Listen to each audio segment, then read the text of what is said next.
ظہور کب ہوگا، امام مہدی کون ہیں اور کب دنیا میں آئیں گے، تفصیل سے بتا دیں۔ دیکھیں، ہمیں رسول اللہ صلی اللہ علیہ وسلم کی جو صحیح احادیث سے ملتا ہے وہ اتنی بات ملتی ہے کہ آپ صلی اللہ علیہ وسلم ہی کے نسب میں حضرت مہدی ہوں گے۔ ان کا نام آپ صلی اللہ علیہ وسلم کے نام جیسا ہوگا، قریش میں سے ہوں گے، اور جس دور میں آئیں گے وہ حضرت عیسیٰ علیہ السلام بھی انہی کے بعد فوراً نازل ہوں گے، اس دجال بھی اسی وقت ظاہر ہوگا۔ یہ تینوں چیزیں ایک ہی وقت پہ ہوں گی، دجال، حضرت عیسیٰ علیہ السلام اور حضرت مہدی۔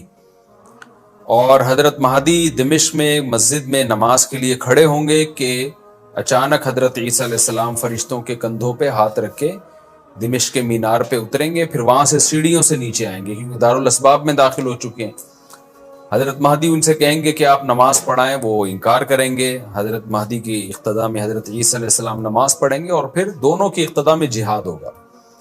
تو مجاہدین کے امام ہوں گے حضرت مہدی۔ اتنی بات ہمیں معلوم ہوتی ہے، چند باتیں اور ہیں روایات میں جو ملتی ہیں۔ یہ ہمیں ڈیٹ نہیں بتائی گئی ہے، سن نہیں بتایا گیا، سال نہیں بتایا گیا۔ اس بارے میں صدیوں سے لوگ پیش گوئیاں کر رہے ہیں کہ فلاں سن میں آئیں گے، فلاں سن میں آئیں گے۔ بڑے بڑے لوگوں نے پیش گوئیاں کی ہیں جو 100% غلط ثابت ہوئی ہیں۔ تو اب بھی لوگ پیش گوئیاں کر رہے ہیں کہ 2025 میں آئیں گے، کوئی کہہ رہے 2030 میں آئیں گے۔ تو گورنمنٹ کی طرف سے کوئی پابندی نہیں ہے، کوئی بھی کچھ بھی کہہ سکتا ہے۔ نبی صلی اللہ علیہ وسلم نے اس کو مبہم رکھا ہے، صحابہ نے مبہم رکھا، نہ صحابہ نے نبی سے تاریخ پوچھی، نہ مہینہ پوچھا، اور نہ نبی نے بتایا۔ اور ایسی چیزوں میں اسلام اس کو مجمل ہی رکھتا ہے، کیونکہ وہ مہینہ آتا اور اس مہینے میں کوئی بھی اٹھ کے مہدی کا دعویٰ کر دیتا تو کنفیوژن پیدا ہو جاتی نا۔ اس لیے ہمیں اس پر مبہم ایمان ضروری ہے، مجمل ایمان ضروری ہے۔ مبہم تو نہیں کہیں گے، مجمل کا مطلب تفصیل ہمیں معلوم نہیں ہے، بس ہمیں پتہ ہے کہ ایک وقت آنے والا ہے قرب قیامت میں کہ حدیث میں آتا ہے خراسان سے ایک لشکر اٹھے گا اور اللہ اس کو فتح عطا فرمائیں گے۔ حدیث میں آتا ہے کہ مجاہدین لڑیں گے اور اتنی بڑی جنگ ہوگی کہ آپ صلی اللہ علیہ وسلم نے فرمایا کہ 1/3 مجاہدین اس میں جو لڑنے والے ہوں گے وہ شہید ہو جائیں گے، جو اس وقت کے سب سے افضل ترین شہداء ہوں گے، اور 1/3 مجاہدین وہ ہوں گے جو لڑائی کی شدت اور سختی کی وجہ سے میدان چھوڑ کے بھاگ جائیں گے۔ یہ وہ لوگ ہوں گے جن کی اللہ کبھی بھی توبہ قبول نہیں کرے گا، اور 1/3 ہوں گے جن کو اللہ دنیا پہ غلبہ عطا کرے گا، کفر پہ غلبہ عطا کرے گا۔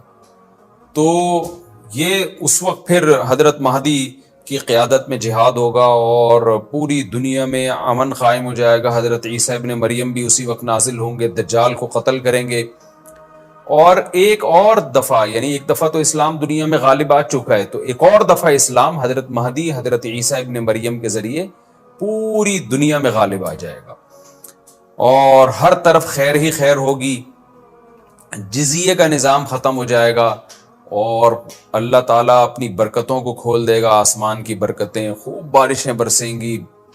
ایک روایت میں آتا ہے، ترمذی کی روایت ہے، اتنے بڑے بڑے انار پیدا ہوں گے کہ اس کے چھلکے کو لوگ سائبان کے طور پہ استعمال کریں گے۔ ایک ایک انگور کا دانہ کئی لوگ نچوڑ کے پئیں گے، یعنی برکتیں اللہ کی طرف سے ایسی کھل جائیں گی، تو پوری دنیا میں امن ہوگا۔ تو یہ جو نبی صلی اللہ علیہ وسلم کی جو بعثت تھی نا، آپ صلی اللہ علیہ وسلم کی، وہ کیا تھی؟ قرآن میں آتا ہے لِيُظْهِرَهُ عَلَى الدِّينِ كُلِّهِ۔ آپ صلی اللہ علیہ وسلم کو دنیا میں اس لیے بھیجا گیا تاکہ آپ دین کو پوری دنیا میں غالب کر دیں۔ تو ایک دفعہ تو یہ بنو امیہ کے دور میں، اور بنو عباس، اور پھر خلافت عثمانیہ، یہ جو مسلمانوں کی خلافتیں چلی ہیں، تو بنو امیہ اور بنو عباس کے دور میں تو اسلام پھیل گیا تھا پوری دنیا، جتنی بھی مہذب دنیا تھی اس میں اسلام ہی اسلام تھا، یعنی اسلامی حکومت تھی۔ سب مسلمان نہیں تھے لیکن حکومت اسلامی تھی، سب مسلمانوں کے زیر سایہ تھے۔ تو اللہ تعالیٰ اب پوری دنیا میں کیفیت کے لحاظ سے، کمیت کے لحاظ سے، کوانٹٹی کوالٹی دونوں لحاظ سے اسلام کو دنیا میں غالب کرے گا۔ اس کے لیے اللہ نے حضرت مہدی اور حضرت عیسیٰ ابن مریم کا انتخاب کیا ہے۔ اتنا ہمارا ایمان ہے۔ اب کیا ہوتا ہے کہ ہر تھوڑے دن میں کوئی مہدی اٹھ کے دعویٰ شروع کر دیتا ہے، اور تو امام مہدی سب سے پہلی بات یہ مجاہد ہوں گے، بڑی اہم ترین بات یہ ہے. اور انہی کے فوراً انہی کے دور میں حضرت عیسیٰ ابن مریم بھی نازل ہوں گے تو، اور دجال بھی ظاہر ہوگا. تو اس لیے یہ تینوں چیزیں ایک ساتھ ہیں، اس لیے ان کو پہچاننے میں اہل اسلام کو دشواری نہیں ہوگی. حضرت مہدی کو تو لوگ خود تلاش کریں گے. ان کی علامتوں میں سے یہ بھی ہے، وہ دعویٰ نہیں کریں گے. لوگ اہل اللہ، بزرگان دین، علماء ان کو خود تلاش کریں گے. آج لوگ خود دعویٰ کر رہے ہوتے ہیں حضرت مہدی ہیں، میں حضرت مہدی ہوں، تو وہ دعویٰ جو کرے گا اس کا مطلب وہ تو ہو ہی نہیں سکتا. تو اس لیے ہمیں اس ٹاپک کو ختم کر دینا چاہیے، اس سینس میں کہ اس سینس میں ختم کر دینا چاہیے کہ جو دعوے کر رہے ہیں نا کہ کل آ رہے ہیں، پرسوں آ رہے ہیں، فلاں سن میں آ رہے ہیں، اس سینس میں اس ٹاپک کو ہمیں ختم کر دینا چاہیے. ہاں جتنا احادیث میں ہے اس کو بیان کرنا چاہیے. اور جو لوگ بھی خلاف سنت ہوتے ہیں وہ تو حضرت مہدی ہو ہی نہیں سکتے. آج تو مہدی ہونے کا دعویٰ ایسے ایسے پاگل فضول قسم کے لوگ کر رہے ہیں، جو انسان ہونے کا دعویٰ کرنے سے پہلے ان کو سوچنا چاہیے کہ ہم انسان کے بچے بھی ہیں کہ نہیں.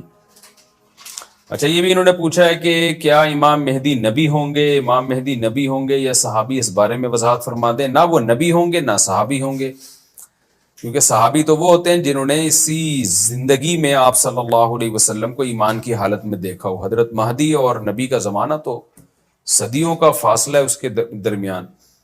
تو نہ تو نبی ہوں گے نہ صحابی ہوں گے، نیک ہوں گے، بزرگ ہوں گے. بس مہدی کا معنی ہدایت یافتہ، سیدھے راستے